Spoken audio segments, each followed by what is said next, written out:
Este vídeo contém imagens e símbolos históricos usados estritamente para fins de análise e estudo técnico. Não há qualquer apologia envolvida.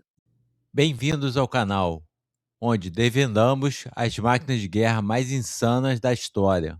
Hoje mergulhamos no Messerschmitt Me-163 Comet, o avião foguete nazista que voava a velocidades quase supersônicas, mas carregava combustíveis tão instáveis que um simples vazamento podia causar queimaduras químicas fatais ao piloto. Imagine um caça sem hélice, sem cauda, impulsionado por um motor foguete que o lançava aos céus como um míssil humano.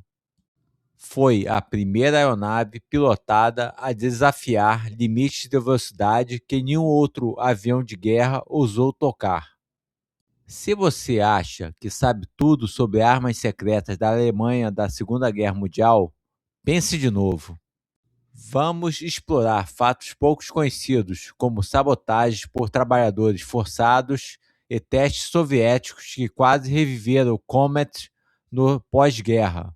Fique até o final para curiosidades pouco conhecidas. E se curte a aviação da Segunda Guerra, já deixa o like e se inscreva. Vamos decolar. Pronto para o risco? 1. Contexto histórico. A aposta desesperada da Luftwaffe. Para entender o nascimento do Me-163 Comet, precisamos voltar a 1937, onde o Reichsluftfahrtministerium já estudava como defender o espaço aéreo alemão contra bombardeiros inimigos, não com caças convencionais, mas com interceptadores capazes de subir mais rápido do que qualquer coisa existente. Nesse cenário surge Alexander Lipis, um dos maiores especialistas do mundo em aerodinâmica de aeronaves sem cauda, trabalhando no DFS, Deutsche Forschungsanstalt für Segelflug. Ele desenvolvia planadores experimentais que impressionavam pilotos pela estabilidade, suavidade nos comandos e excelente comportamento em alta velocidade. Muitos descreviam seus projetos como voar sobre trilhos. Na Messerschmitt, Lipis e sua equipe tiveram o desafio de combinar aquela aerodinâmica excepcional com o motor foguete. Assim nascia o conceito do Me-163, um interceptador de ponto pensado para defender cidades e fábricas. A partir de 1941, com o início dos bombardeiros estratégicos aliados, ficou claro que caças convencionais não conseguiam reagir a tempo. Para a Luftwaffe, já sem pilotos, combustível e capacidade industrial, o Comet passou a fazer sentido como uma aposta extrema, compensar a prioridade numérica com velocidade absoluta na esperança de que um único interceptador pudesse romper formações de bombardeiros aparentemente imparáveis. O Comet decolava, subia quase verticalmente, atacava bombardeiros e planava de volta à base. Curiosamente, quando tudo funcionava como previsto, pilotos relatavam que o Me-163 tinha qualidades de voo excepcionais, rápido, estável, sem vibrações e extremamente preciso nos comandos. 2. Projeto do Me-163, um caça à frente do seu tempo.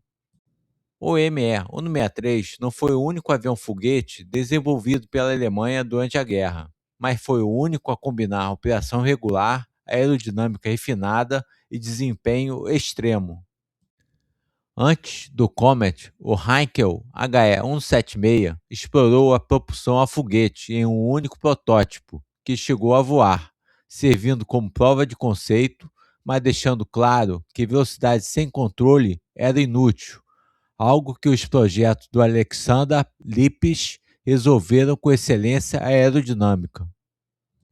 A tentativa mais direta de aperfeiçoar o Me-163 foi o Me-263, uma versão mais madura, com trem de pouso triciclo e motor de dupla câmara, pensada para ampliar a autonomia e reduzir acidentes. O colapso industrial alemão, porém, impediu que ele passasse do estágio de protótipo. Outro interceptador movido a foguete que merece destaque é o Barham BA-349 NATA, tema já abordado aqui no canal. Outra alternativa radical de emergência, mostrando que o ME-163 não era um caso isolado dentro da aviação a foguete alemã. Comparados lado a lado, o ME-163 e o BA-349 revelam dois caminhos opostos para o mesmo problema. Um apostava na excelência aerodinâmica e no voo controlado. O outro, na urgência absoluta e na descartabilidade. Ambos revelam abordagens extremas para o mesmo problema, enfrentado pela defesa aérea alemã. 3. Aplicação operacional: lançamento, ataque, pouso e recolhimento. Operacionalmente, o ME-163 não se parecia com nenhum outro caça da guerra. A decolagem já era extrema. A aeronave utilizava um carrinho de duas rodas descartável. Em poucos segundos, o piloto acelerava até cerca de 320 km por hora. O carrinho se desprendia, o patins ventral era baixado e o Comet subia quase na vertical, em um ângulo próximo de 70 graus, alcançando 12.000 metros de altitude em pouco mais de 3 minutos.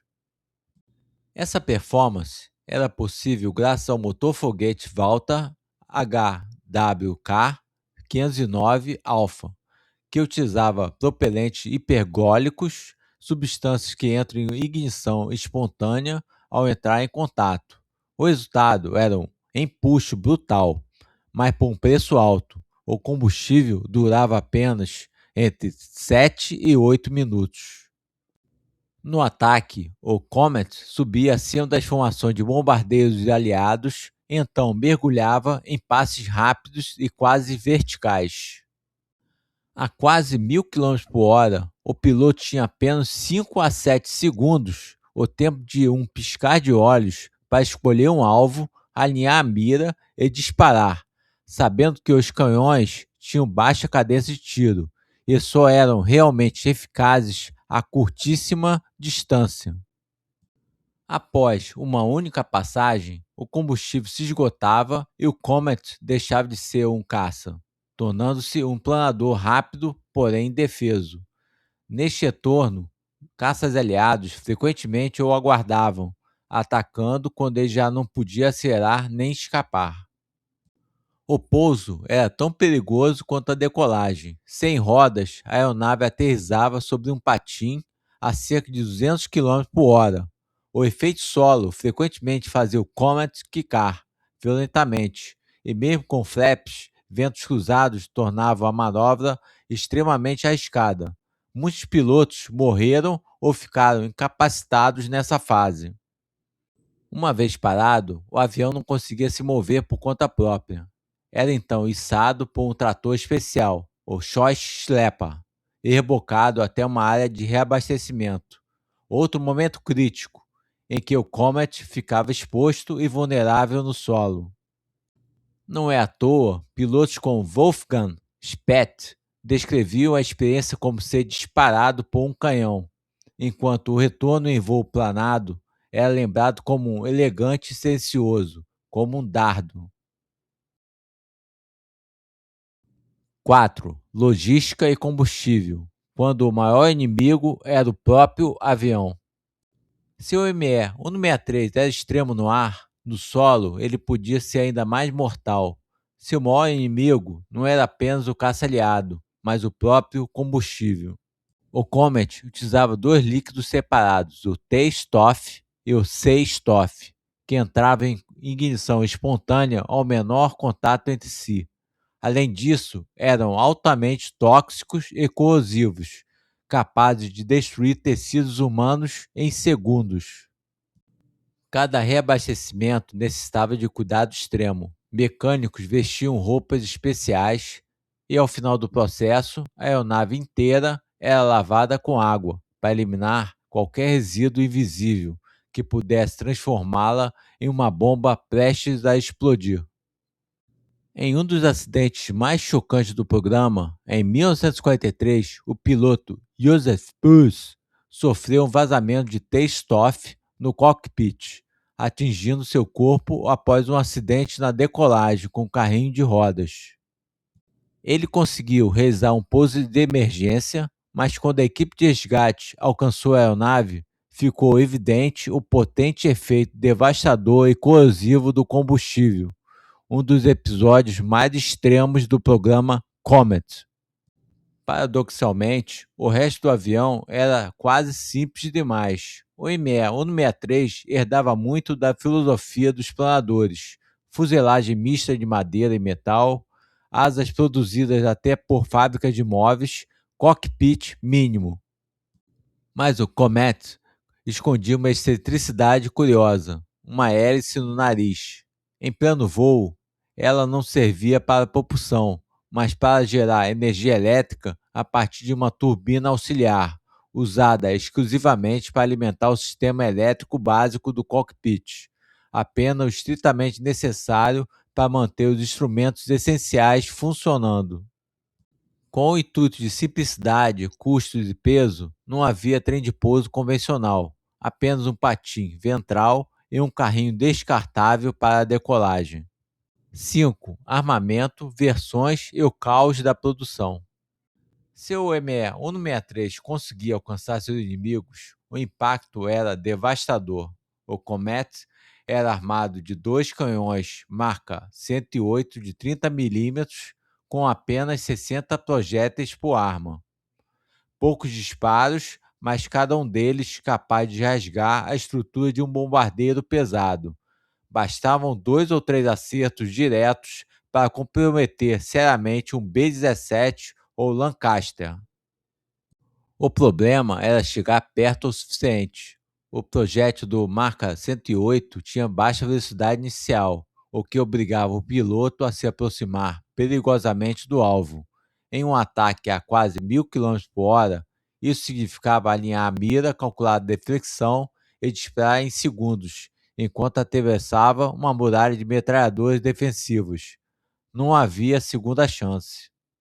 Para aumentar a letalidade, a Luftwaffe testou no ME-163 o Jägerfaust, uma arma inspirada no Schreg Musik, utilizada com sucesso em caças noturnos. Eram tubos de 50 mm apontados para cima, disparados automaticamente por uma fotocélula quando o Comet passava sobre um bombardeiro. O sistema teria obtido ao menos um abate em testes operacionais, mas foi experimentado por apenas 2 Comets. O Comet teve várias versões. O ME-163 Alpha, experimental, responsável pelos testes e pelo recorde acima de 1000 km/h. O ME-163 Bravo, versão operacional com motor Valta 509 Alpha e armamento completo. Projetos mais avançados, como o ME-163 Charlie, maior e com cabine pressurizada, e o ME-263, com trem de pouso convencional e maior autonomia, não passavam do estágio de protótipo antes do fim da guerra. A produção do ME-163 foi caótica. Cerca de 370 unidades foram montadas em fábricas dispersas e improvisadas para escapar dos bombardeios, com escassez de materiais e uso extensivo de madeira de qualidade irregular. Somaram-se a isso atos de sabotagem comuns no fim da guerra, fazendo com que cada Comet deixasse a fábrica carregando não só o combustível letal, mas também incerteza estrutural. 6. Custo-benefício e o Jagdgeschwader 400. Cerca de 370 ME-163 foram produzidos, mas apenas uma pequena parte chegou a operar de forma efetiva. A única unidade dedicada exclusivamente ao Comet foi o Jagdgeschwader 400, JG-400, criada em 1944 sob o comando de Wolfgang Speth, para defender alvos estratégicos como as refinarias de Leuma, na região industrial do Ruhr. No fim de 1944, 91 aeronaves haviam sido entregues à unidade, mas a escassez crônica de combustível manteve a maioria em solo, reduzindo severamente seu impacto. Outras formações menores, como Air Pro Bungs Comando 16, limitaram-se a testes de treinamento. Na prática, o ME-163 jamais operou em números relevantes e, mesmo que tivesse, suas limitações de engajamento dificilmente alterariam o custo da campanha aérea. Quando se coloca tudo na balança, o saldo do ME-163 é brutal. As estimativas mais confiáveis apontavam entre 9 a 12 bombardeiros aliados abatidos ao longo de toda a sua carreira operacional. Um dos pilotos mais bem-sucedidos, Heinz Schubert, é acreditado uma destruição de 3 B-17 em 1944. Em contraste, mais de 80 pilotos morreram em acidentes, enquanto apenas cerca de 10 Comets foram perdidos diretamente em combate. Poucos aviões da história tiveram uma taxa tão desproporcional entre risco e resultado. 7. Legado, comparações e curiosidades. Apesar do fracasso operacional, o ME-163 deixou um legado técnico relevante.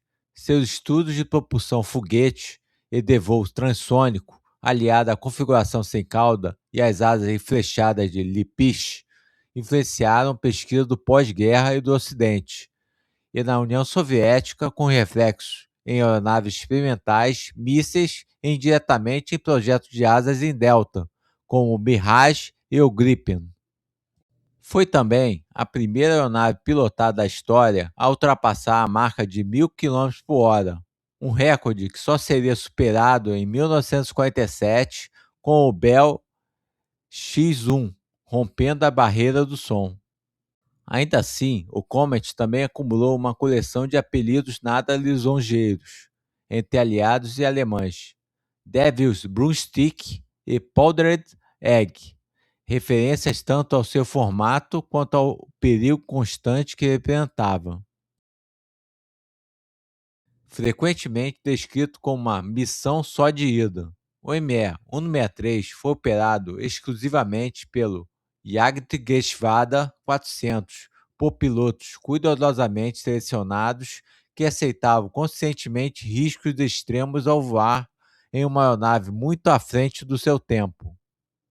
Entre as figuras centrais do programa esteve a Flugkapitän Hannah Heinz, uma das mais experientes pilotos de teste da Alemanha, envolvida também no projeto da V1 pilotada, o FI 103 Rommel Reichenberg. Ela voou o ME-163 e descreveu seu desempenho como extraordinário, mas implacável, quase perdendo a vida em um grave acidente de teste, prova de que nem mesmo os melhores estavam a salvo. No Japão, o Mitsubishi J8 Mike Tsusui, versão licenciada do Comet, foi abandonado pela incapacidade de dominar o motor foguete e seus combustíveis. Após a guerra, o ME-163 foi avaliado por diversas potências. Os soviéticos o testaram como DECARP, utilizando seus dados no interceptador foguete I-270. No Reino Unido, o capitão Eric Brown, renomado piloto de teste, voou o Comet e foi categórico. Entre 5 aeronaves sem cauda que pilotou, o ME-163 era o único com boas qualidades de voo. Os demais, segundo ele, eram assassinos.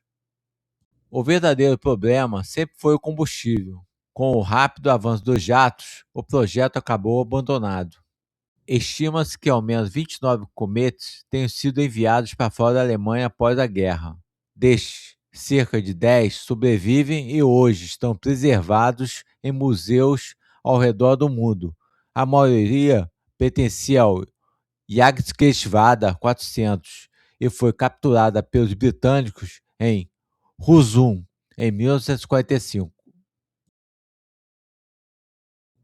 8. Conclusão: genialidade além do limite humano. O ME-163 Comet não falhou por falta de genialidade. Foi um avião brilhante no ar, mas concebido para uma guerra cada vez mais desesperada. Ele se tornou uma contradição perfeita, revolucionário no conceito e aterrador no impacto, mas limitado pela própria complexidade, pelo caos industrial e por um contexto em que nenhuma genialidade seria capaz de salvar a Luftwaffe. Exigia do homem algo impossível, precisão absoluta em poucos segundos, a velocidades que ultrapassavam a capacidade humana de perceber, decidir e empregar o armamento de forma eficaz. O resultado foi trágico, uma máquina que acabou cobrando mais vidas de pilotos experientes do que impondo perdas ao inimigo.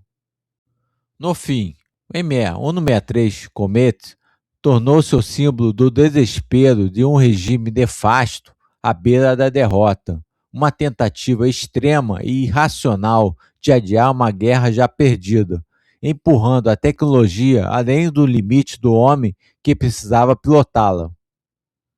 Obrigado por assistir. Comente qual aspecto do ME-163 mais te impressionou, a velocidade, o risco ou o desespero por trás do projeto. Deixe seu like, inscreva-se no canal e ative o sino para mais histórias da aviação da Segunda Guerra Mundial. Até a próxima! And I can only tell you, it was fascinating. It was like thundering through the skies, sitting on a cannonball, like being intoxicated by speed. It was not difficult to fly it. It was only an overwhelming impression. At the end of the airfield boundary, you already reached about 500 miles per hour, and with constant speed, you were climbing up in 1.5 to 2 minutes into a height of 30,000 feet.